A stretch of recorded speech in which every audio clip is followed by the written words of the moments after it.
Daily Dems doing the work, making noise, and fighting back, day 6. I know there are specific actions you're looking for, but please remember that there are two parts to being a member of Congress. One is the things that take place in Washington, and the other is things that take place within the district. And the work that was done today, or I learned about today, is mostly related to the districts. Speaking to constituents is not less important than the work they do in Washington. So here are the electeds you should be paying attention to today. Robert Garcia represents California 42, and a couple days ago he had a phone call with nonprofits in his district with next steps to help the organizations protect against an end to federal funds. Massachusetts Senator Elizabeth Warren posted a video. It's all about how DT getting rid of the Consumer Financial Protection Bureau isn't going to help lower costs, which of course we know, but not everyone does. I love the way she worded this video. I love the energy she has in this video. I love everything about it.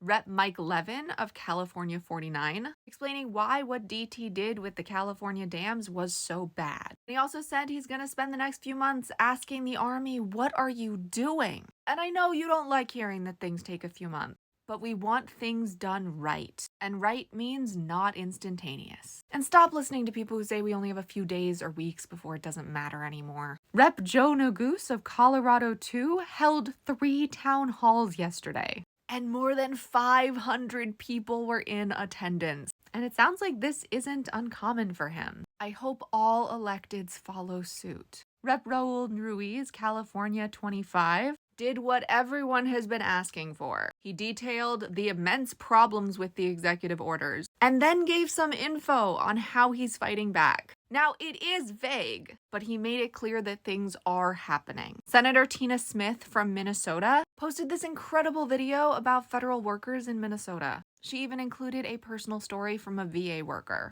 I think this video is incredibly powerful. And finally, Senator Alex Padilla of California wrote this letter to Hegseth.